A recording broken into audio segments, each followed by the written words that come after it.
Protect your peace without losing people. Everyone keeps saying the same thing.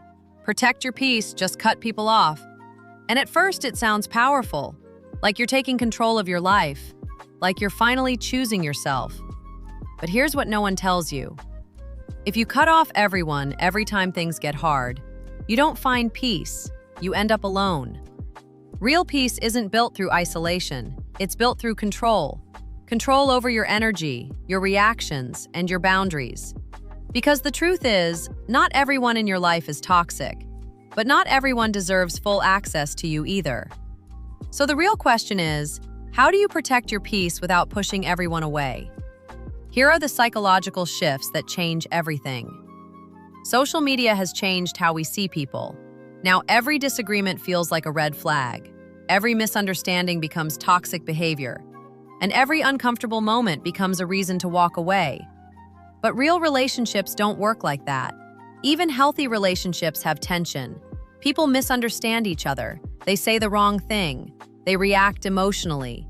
And that doesn't make them toxic, it makes them human. Conflict is normal. Avoiding it completely is not growth. It's avoidance.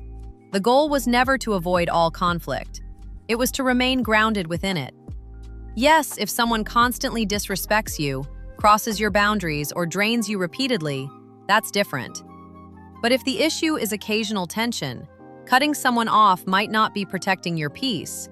It might be protecting your comfort, and those are not the same thing.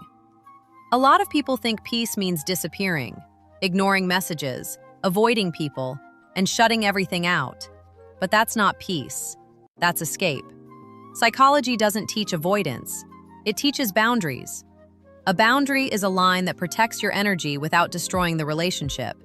It sounds like, I'm not available right now. I don't want to have that conversation. Or, I need time before I respond. Notice the difference. You're not cutting the person off, you're controlling access. Boundaries are not walls, they're filters. They allow connection without allowing chaos. Because peace isn't about removing people, it's about removing what drains you.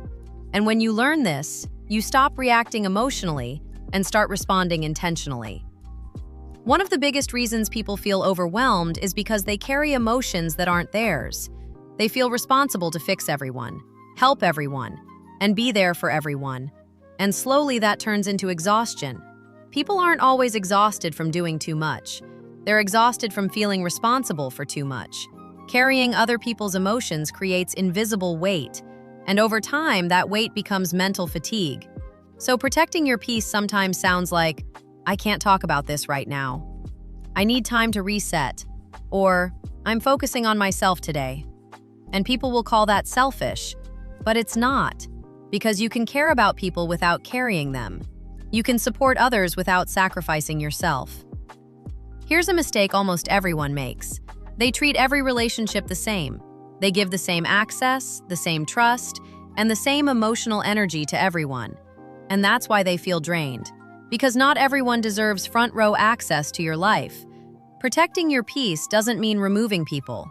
It means repositioning them. Some people are meant to be close, and some are meant to stay at a distance. And once you stop forcing everyone into your inner circle, your life gets quieter, simpler, and more controlled. A lot of people misunderstand emotional detachment. They think it means you stop caring. But real detachment isn't cold, it's controlled. It means you stop absorbing everything around you. Someone criticizes you, you don't immediately internalize it. Someone is in a bad mood, you don't carry it with you. Someone misunderstands you, you don't lose your peace trying to fix it instantly. You observe without absorbing. Emotionally strong people don't react to everything. They choose what deserves a reaction. This is where most people lose their peace. They try to change others. They want people to think differently, act differently, and understand them better. But the reality is, people only change when they decide to. You cannot control people, only your response to them. And the moment you stop trying to change others, you reclaim your energy. You stop expecting people to be who they're not, and start adjusting how much access they have to you. And that's where real emotional freedom comes from. A lot of people think growth requires separation. Like the moment you evolve, you have to leave everyone behind. But that's not always true.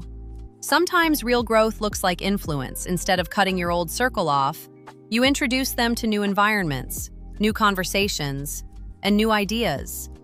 You invite them into your growth. Some people will rise with you, others won't. And that's okay, because your job isn't to drag people forward, it's to become an example of what forward looks like. At the same time, you can't grow if you stay in the same environment forever. Your habits are shaped by the people around you. So if everyone around you is comfortable, you'll feel resistance every time you try to level up. That's why stepping into new circles matters. New rooms challenge your identity. You hear different conversations, different standards, and different expectations. And suddenly what felt normal before feels small. So protecting your peace sometimes means outgrowing certain environments. Not out of ego, but out of alignment. Here's where most people get it wrong. They think creating distance means betrayal, so they either stay too close or cut people off completely. But there's a middle ground. Distance, not emotional distance, but strategic distance. Sometimes that looks like being busy. Not as an excuse, but as a boundary. You focus on your goals, your work, and your growth. And naturally, your availability changes. You're not avoiding people, you're prioritizing your direction. The right people understand, and the wrong people take it personally. And that reaction tells you a lot. One of the fastest ways to protect your peace is to build discipline into your routine. Because when your time is structured, your energy is protected automatically. If your day is filled with learning, building, and improving, you have less time for distractions, less time for draining conversations, and less time for environments that pull you backwards. When you develop strong habits, you don't have to force distance. Distance happens naturally. Not because you hate people, but because your life now has direction. Protecting your peace was never about removing people completely. It's about adjusting proximity. Some people get daily access, some get occasional access, and some stay in your life but at a distance that protects your energy. That's maturity. Because life isn't about extremes. It's not all in or all out. It's understanding who belongs where and having the discipline to maintain that structure. And that's how you grow without losing everyone. Protecting your peace isn't about cutting everyone off. It's about understanding that not every conflict is toxic. Boundaries are stronger than avoidance. You're not responsible for everyone's emotions. Not everyone deserves full access to you. Detachment protects your energy. And you can't control people, only yourself. That's real peace. Not silence, not isolation, but stability. Even when life isn't perfect. Because the strongest people aren't the ones who run away from everything.